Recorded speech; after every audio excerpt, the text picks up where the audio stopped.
Doctor Zakir Naik. আমার নাম Jerry Thomas. আমি ওসমানিয়া ইউনিভার্সিটিতে সাংবাদিকতার উপর রিসার্চ করছি। আমরা কয়েকজন বন্ধু মিলে একটা ওয়েবসাইট খুলেছি, সাক্ষীটাইম.com। আপনার কাছে আমার প্রশ্ন, 1 নাম্বার, আমি সবসময় জানতাম যে হাদিস ছাড়া কোরআন অসম্পূর্ণ।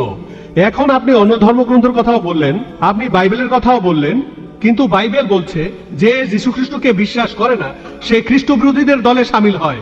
এটা একটা ভবিষ্যৎবাণী। আমি এমনও শুনেছি যে হাদিস বলছে যে মোহাম্মদ জাদুবিদ্যার সাহায্য নিয়েছিল। এখানে আপনার বক্তব্যটা কি? ভাই, আপনি প্রশ্ন করলেন আর আপনি বেশ কিছু মন্তব্য করলেন। আপনি বললেন যে আপনি জানেন যে হাদিস ছাড়া পবিত্র কোরআন অসম্পূর্ণ। এখানে আপনি অন্য ধর্মগ্রন্থের কথা শুনলেন, তার মানে উনার মতে বাইবেলের উদ্ধৃতি দিলে সে কথা মানতে হবে। আর বাইবেল বলছে যিশু বা ঈসা আলাইহিস সালামকে যে বিশ্বাস করবে না সে দোজখে যাবে, ইত্যাদি ইত্যাদি। এখানে আমার মন্তব্য কি? 1 নম্বর পয়েন্ট, হাদিস ছাড়া পবিত্র কোরআন অসম্পূর্ণ নয়। কোরআন একটা স্বয়ং সম্পূর্ণ বই। তবে কোরআনের কথাগুলো বুঝতে গেলে আপনাকে এগুলোর ব্যাখ্যা পড়ে দেখতে হবে। আর হাদিস হলো পবিত্র কোরআনের ব্যাখ্যা, যে কথাগুলো বলে গিয়েছেন নবীজি সাল্লাল্লাহু আলাইহি সাল্লাম। পবিত্র কোরআন একটা সম্পূর্ণ বই, আলহামদুলিল্লাহ স্বয়ং সম্পূর্ণ। তবে আপনি যদি সেগুলো আরো বিস্তারিত ভাবে জানতে চান, তখন আপনি পড়বেন যে কথাগুলো বলে গিয়েছেন নবীজি মুহাম্মদ সাল্লাল্লাহু আলাইহি সাল্লাম। আমরা বলি সহিহ হাদিস। একটা কথা বলি, অন্যান্য ধর্মগ্রন্থের উদ্ধৃতি দিয়েছি, তার মানে এই না আমি মানি যে অন্যান্য ধর্মগ্রন্থ আল্লাহর বাণী। প্লিজ আমাকে ভুল বুঝবেন না। আমি এখানে কোরআনের কথা মতো কাজ করেছি। আল্লাহ পবিত্র কোরআনে বলেছেন, সূরা ইমরানের 64 নম্বর আয়াতে উল্লেখ করা হয়েছে, তাআলা ইলা কালিমাতিন সাওয়াইন বাইনানা ওয়া বাইনাকুম। এসো সেই কথায় যাহা আমাদের ও তোমাদের মধ্যে এক। আমি সাদৃশ্যের কথা বলছি। পবিত্র কোরআনে সূরা রাদের 38 নম্বর আয়াতে উল্লেখ করা হয়েছে, ওয়ালিকুল্লি কওমিন হাদ। প্রত্যেক যুগে আমি কিতাব নাজিল করেছি। আল্লাহ তাআলা অনেক কিতাব নাজিল করেছেন। পবিত্র কোরআনে 4টার নাম উল্লেখ করা হয়েছে, তাওরাত, জাবুর, ইনজিল এবং কোরআন। তাওরাত হলো সেই ওহী আসমানি কিতাব যেটা নাজিল হয়েছিল মুসা আলাইহিস সালামের উপর। জাবুর আরেকটা আসমানি কিতাব নাজিল হয়েছিল দাউদ আলাইহিস সালামের উপর। ইনজিল হলো সেই আসমানি কিতাব যেটা নাজিল হয়েছিল ঈসা আলাইহিস সালামের উপর। আর কোরআন হলো সর্বশেষ ও চূড়ান্ত আসমানি কিতাব, নাজিল হয়েছিল সর্বশেষ ও চূড়ান্ত নবী মুহাম্মদ সাল্লাল্লাহু আলাইহি সাল্লামের উপর। এখন আগের সবগুলো আসমানি কিতাব এসেছিল নির্দিষ্ট সম্প্রদায়ের মানুষের জন্য, আর সেই কিতাবের নির্দেশগুলো ছিল একটা নির্দিষ্ট সময়ের জন্য। তাই আল্লাহ তাআলা চাননি যে এই কিতাবগুলো অবিকৃত অবস্থায় থাকুক। কিন্তু কোরআন হলো সর্বশেষ আসমানি কিতাব। আল্লাহ কোরআনে বলেছেন, সূরা হিজরের 9 নম্বর আয়াতে উল্লেখ করা হয়েছে, আমি কোরআন অবতীর্ণ করেছি আর আমি সংরক্ষণ করে রাখব।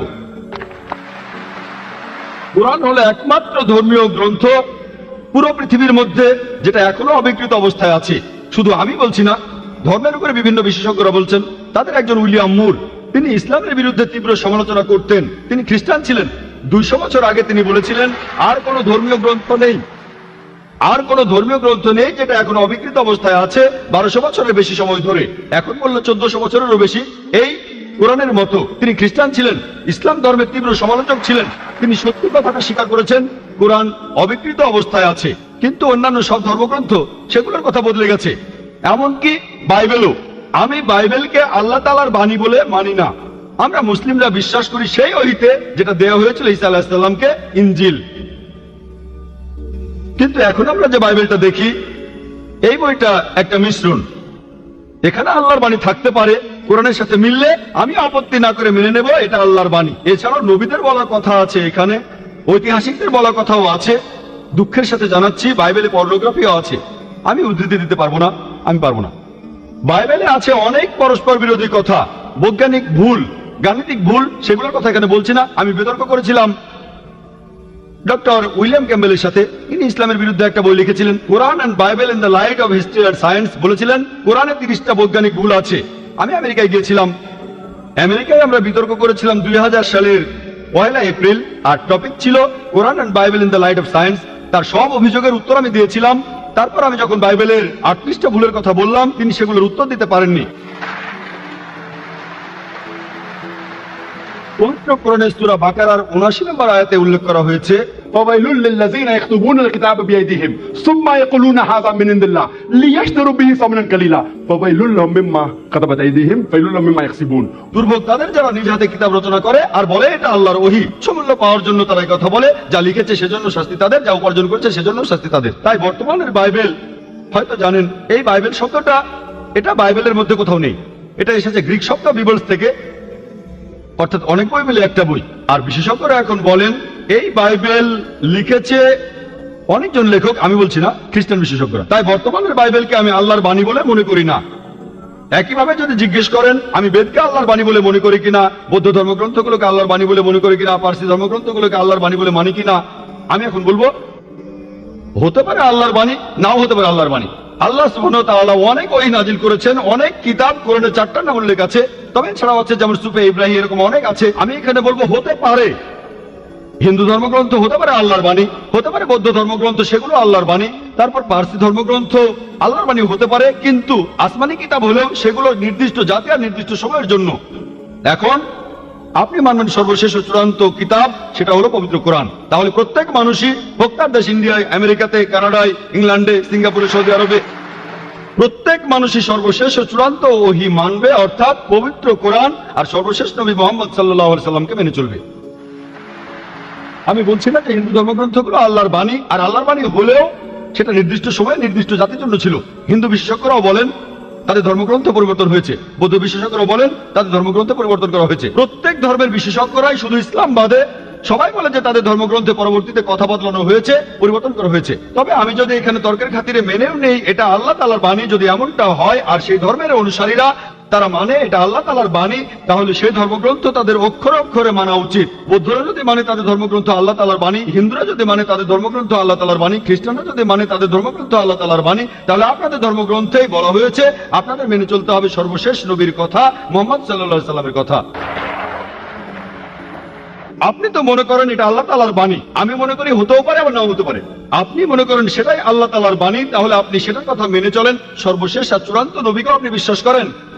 আমি আগেও বলেছি পবিত্র বাইবেলের গসপেল অফ জন 16 নম্বর অধ্যায়ের 12 থেকে 14 অনুচ্ছেদে আছে, ঈসা আলাইহিস সালাম বলছেন আমি তোমাদের অনেক কথা বলতে চাই, কিন্তু তোমরা সেটা এখন বুঝতে পারবে না, কারণ যখন সত্যের আত্মা তোমাদের সামনে আসবে সে তোমাদের সত্যের পথে নিয়ে যাবে। সে তার নিজের কথা বলবে না, যা শুনবে সে কথাগুলোই বলবে। সে তোমাদের ভবিষ্যতের কথা বলবে, আমাকে মহিমান্বিত করবে। এ মানুষটা কে? মুহাম্মদ সাল্লাল্লাহু আলাইহি সাল্লাম। মুহাম্মদ সাল্লাল্লাহু আলাইহি সাল্লাম বাদে আর কোন নবী ঈসা আলাইহিস সালামকে কি মহিমান্বিত করেছেন? ঠিকই বলেছেন আপনি, যে ঈসা আলাইহিস সালামকে অস্বীকার করবে সে নরকে যাবে। আপনি বললেন এই কথা, আমি আপনার সঙ্গে একমত। সেই মুসলিম আসলে মুসলিম না যে ঈসা আলাইহিস সালামকে বিশ্বাস করে না। আমরা এখানে বলি আলাইহিস সালাম, আপনি শুধু বললেন যিশু। আমি পারি না, আমাকে বলতে হবে আলাইহিস সালাম যদি ইসলামের প্রতিনিধিত্ব করি। যদি আমি এই আলাইহিস সালাম শব্দটা না বলি আমাকে বের করে দেওয়া হবে। অনভিজ্ঞ লোক এটা করতে পারে, আমাকে বলতেই হবে আলাইহিস সালাম। তাহলে সেই মুসলিম আসলে মুসলিম না যে ঈসা আলাইহিস সালামকে বিশ্বাস করে না। আমরা মানি যে ঈসা আলাইহিস সালাম হচ্ছেন আল্লাহ সুবহানাহু ওয়া তাআলার প্রেরিত রাসূল। বিশ্বাস করি তিনি অলৌকিকভাবে জন্মেছিলেন কোনো পুরুষের হস্তক্ষেপ ছাড়াই, যেটা অনেক আধুনিক খ্রিস্টানে বিশ্বাস করে না। আমরা মানি যে তিনি আল্লাহর আদেশে মৃত মানুষকে জীবিত করেছিলেন। আমরা মানি যে তিনি আল্লাহর আদেশে জন্মান্ধ কুষ্ঠরোগীদের সুস্থ করেছিলেন। মুসলিম আর খ্রিস্টানরা এখানে এক। তবে আমি জানি আপনি কি বোঝাচ্ছেন। আপনি যখন বললেন যীশু খ্রিস্টকে বিশ্বাস করা, তার মানে কি বুঝিয়েছেন? যে তিনি ঈশ্বর, তাই না? ওনার মাইক্রোফোনটা অন করেন। যিশুকে বিশ্বাস করা বলতে কি বোঝাচ্ছেন? নবী হিসেবে বিশ্বাস করা? যিশুর এই কথাটা বিশ্বাস করি, আমি সত্য আর জীবনের একমাত্র পথ। এ কথার মানে কি? এর মানে যীশু খ্রিস্ট হলেন ঈশ্বর। ভাই এবারে বাইবেলের উদ্ধৃতি দিলেন। জনে আছে এই কথাটা। আমি আপনাকে রেফারেন্সটা বলছি, রেফারেন্সটা আমি বলছি, সমস্যা নেই। রেফারেন্সটা কি? জনের 14 নম্বর অধ্যায়, আপনিই বললেন। অনুচ্ছেদ? আমাকে বাইবেল দেখে বলতে হবে। জনের 14 অধ্যায়ের 16 অনুচ্ছেদ, ঠিক 16 আছে? নম্বর না, 6 নম্বর অনুচ্ছেদ, 16 নম্বর না। সরি মিস্টার নায়েক, আমাকে বাইবেল শেখানো লাগবে না। আমরা আপনার ভুল ব্যাখ্যাগুলো শুনে আমাদের ওয়েবসাইটে সেটার উত্তর দেব। ভালো কথা। ভাই আপনি উদ্ধৃতি দিচ্ছেন, আপনার ব্যাগে তো বাইবেল আছে, তাই না? ব্যাগ থেকে বাইবেলটা বের করে দেখেন। এটা গসপেল অফ জনের 14 নম্বর অধ্যায় 6 নম্বর অনুচ্ছেদ, 16 নম্বর না।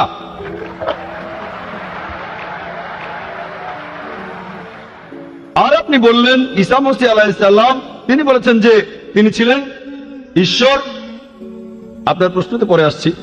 প্রশ্নের উত্তরটা দেওয়ার আগে আমি একটা কথা বলে নিই। আমি বাইবেল পড়েছি, গোটা বাইবেলের মধ্যে পরিষ্কার ভাবে বলা এমন একটা কথাও নেই যেখানে যিশু বা ঈসা আলাইহিস সালাম নিজে বলেছেন আমি ঈশ্বর আর আমার উপাসনা করো। যদি কোনো খ্রিস্টান আমাকে দেখাতে পারেন গোটা বাইবেলের মধ্যে পরিষ্কার ভাবে বলা মাত্র একটি কথা যে ঈসা আলাইহিস সালাম নিজেই বলেছেন যে আমি ঈশ্বর আর আমার উপাসনা করো, তাহলে আমি ডক্টর জাকির নায়েক আজকেই খ্রিস্টান ধর্ম গ্রহণ করব। আমি অন্য মুসলিম ভাইদের পক্ষ থেকে এই কথা বলছি না, আমি আমার মাথাটা তরবারির তলে রাখছি। আমি বিভিন্ন ধর্মের উপর একজন ছাত্র। আপনি বাইবেল পড়েছেন আর আমিও পড়েছি বাইবেল। আপনি বললেন যে আপনাকে বাইবেল শেখানো লাগবে না। ঈসা আলাইহিস সালাম এই কথা নিজে বলেছেন, সত্যকে খোঁজো, সত্যই তোমাকে মুক্ত করবে। ইনশাআল্লাহ আজকে আপনি সত্য দেখবেন আর ইনশাআল্লাহ সত্য আপনাকে মুক্ত করবে। আমি কথাটা আবার বলছি, গোটা বাইবেলে পরিষ্কার ভাবে বলা এমন একটা কথাও নেই যেখানে যিশু বা ঈসা আলাইহিস সালাম নিজেই বলেছেন আমি ঈশ্বর আর আমার উপাসনা করো। আপনারা যদি বাইবেল পড়েন, ঈসা আলাইহিস সালাম তার নিজের মুখেই বলেছেন, এটা আছে গসপেল অফ জন 14 নম্বর অধ্যায়ের 28 অনুচ্ছেদে, বলেছেন আমার পিতা আমার চাইতে মহান। গসপেল অফ জন 10 নম্বর অধ্যায়ের 29 অনুচ্ছেদ, আমার পিতা সবার চাইতে মহান। গসপেল অফ ম্যাথিউ 12 নম্বর অধ্যায়ের 28 অনুচ্ছেদ, আমি ঈশ্বরের আত্মার সাহায্যে শয়তানকে তাড়িয়ে দেই। গসপেল অফ লুক 11 নম্বর অধ্যায়ের 20 অনুচ্ছেদ, আমি ঈশ্বরের আঙ্গুলের সাহায্যে শয়তানকে তাড়িয়ে দেই। গসপেল অফ জন 5 নম্বর অধ্যায়ের 30 অনুচ্ছেদ, আমি আমার নিজের থেকে কিছুই করতে পারি না, আমি এখানে বিচার করি আর আমার বিচার সঠিক, কারণ আমি আমার ইচ্ছায় কাজ করি না, আমার পিতার ইচ্ছায় কাজ করি। যদি কেউ বলে সে আল্লাহর ইচ্ছা মতো কাজ করে, সে একজন মুসলিম। ঈসা আলাইহিস সালাম একজন মুসলিম, তিনি নিজেকে ঈশ্বর বলেননি। বুক অফ অ্যাক্টসে পরিষ্কার বলা আছে 2 নম্বর অধ্যায়ের 22 অনুচ্ছেদ, বলা হয়েছে হে ইসরায়েলের সন্তানেরা একথা শোনো, নাজারেত শহরের যিশু ঈশ্বর প্রেরিত একজন পুরুষ তোমাদের মাঝে, সে অনেক অলৌকিক কাজ করবে, সেগুলো তাকে ঈশ্বর করাবেন, তোমরা তার সাক্ষী থাকবে। ঈশ্বর প্রেরিত একজন পুরুষ তোমাদের মাঝে, সে অনেক অলৌকিক কাজ করে দেখাবে, ঈশ্বর তাকে দিয়ে করাবেন আর তোমরা তার সাক্ষী থাকবে। তাই বাইবেল স্পষ্ট করে বলছে যে ঈসা আলাইহিস সালাম ছিলেন একজন মানুষ, তিনি আল্লাহ তাআলার প্রেরিত একজন রাসূল, কিন্তু আল্লাহ নন। গোটা বাইবেলের মধ্যে পরিষ্কার ভাবে এমন একটা কথাও নেই যেখানে ঈসা আলাইহিস সালাম নিজেই বলেছেন যে আমি ঈশ্বর, আমার উপাসনা করো। আপনি একটা উদ্ধৃতি দিয়ে সেটা প্রমাণ করতে চাইলেন যে গসপেল অফ জন 14 নম্বর অধ্যায়ের 6 অনুচ্ছেদে বলা হয়েছে যিশু ঈসা আলাইহিস সালাম নিজেই বলেছেন আমি সত্য আর জীবনের একমাত্র পথ, আমাকে ছাড়া আমার পিতার কাছে কেউ যেতে পারবে না। এখানে প্রসঙ্গ ছাড়া উদ্ধৃতি দিচ্ছেন। লোকজন পবিত্রকরণের আয়াত নিয়ে প্রসঙ্গ ছাড়া উদ্ধৃতি দেয় দুর্নাম করতে। একইভাবে খ্রিস্টান মিশনারিরা বাইবেলের প্রসঙ্গ ছাড়া উদ্ধৃতি দেয়। আপনাকে একটা সত্য কথা বলি, আপনার বাইবেলটা খোলেন, যদি সন্দেহ থাকে বাইবেলটা খোলেন, প্রসঙ্গ জানতে 1 নম্বর অনুচ্ছেদটা পড়েন।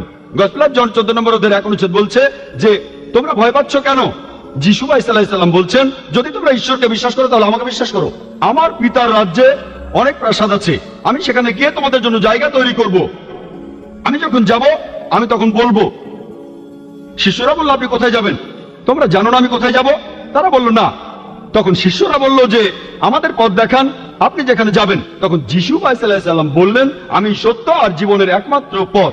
শিষ্যরা তখন বলল ঈসা আলাইহিস সালামকে যে আমাদের সেই পথ দেখান। ঈসা আলাইহিস সালাম তখন বললেন আমি সত্য আর জীবনের একমাত্র পথ, আমাকে ছাড়া আমার পিতার কাছে কেউ যেতে পারবে না। আমরা মানি যে নবীগণ যখন এসেছিলেন প্রত্যেক নবী ছিলেন সত্য আর জীবনের দেখানো পথ, সেই নবীদের ছাড়া কোনো মানুষই আল্লাহর কাছে যেতে পারতো না। আর যীশু খ্রিস্টের সময়ে আমি বাইবেলের কথা মানছি, যিশু ঈসা আলাইহিস সালাম তিনি ছিলেন সত্য আর জীবনের একমাত্র পথ। যীশু খ্রিস্টের শিক্ষা ছাড়া কোনো মানুষই তখন আল্লাহর কাছে যেতে পারতো না। মুসা নবীর সময়ে তিনি ছিলেন সত্য আর জীবনের পথ। মুসা আলাইহিস সালামের শিক্ষা ছাড়া কোনো মানুষই আল্লাহর কাছে যেতে পারতো না। এখন দেখেন ঈসা আলাইহিস সালাম নিজেই বলেছেন আমি তোমাদের অনেক কথা বলতে চাই, শিষ্যদের বলছেন। এটা আছে গসপেল অফ জন 16 নম্বর অধ্যায়ের 12 থেকে 14 অনুচ্ছেদে, আমি তোমাদের অনেক কথা বলতে চাই কিন্তু তোমরা সেগুলো এখন বুঝবে না, কারণ যখন সেই সত্যের আত্মা আসবে সে তোমাদের সত্যের পথে নিয়ে যাবে। সে তার নিজের কথা বলবে না, যা শুনবে সে কথাই বলবে, সে তোমাদের ভবিষ্যতের কথা বলবে, আমাকে মহিমান্বিত করবে। আর এখন দেখবেন, ভালো করে দেখবেন যে নবীজি মুহাম্মদ সাল্লাল্লাহু আলাইহি সাল্লাম তিনি সত্য আর জীবনের একমাত্র পথ। মুহাম্মদ সাল্লাল্লাহু আলাইহি সাল্লাম যা শিখিয়েছেন সেগুলো ছাড়া কেউ আল্লাহর কাছে যেতে পারবে না। আর মুহাম্মদ সাল্লাল্লাহু আলাইহি সাল্লাম ছিলেন সর্বশেষ আর চূড়ান্ত নবী। এখনকার দিনে দেখবেন হোকসাই লোক বাস করছে আমেরিকায়, কানাডায়, ইংল্যান্ডে, ইন্ডিয়ায়, সৌদি আরবে, পৃথিবীর যেখানেই থাকুক, এখনকার দিনে সবার জন্য মুহাম্মদ সাল্লাল্লাহু আলাইহি সাল্লাম তিনি হলেন পথ, সত্য আর জীবনের। মুহাম্মদ সাল্লাল্লাহু আলাইহি সাল্লাম যা শিখিয়েছেন সেগুলো ছাড়া কেউ আল্লাহর কাছে যেতে পারবে না। আর প্রায় সব ধর্মগ্রন্থ এরকম কথা বলছে, এমনকি বাইবেলও। আশা করি আপনি সত্যটা জানতে পেরেছেন আর ইনশাআল্লাহ আপনি সত্যের কাছে এসেছেন, সত্য আপনাকে মুক্ত করবে।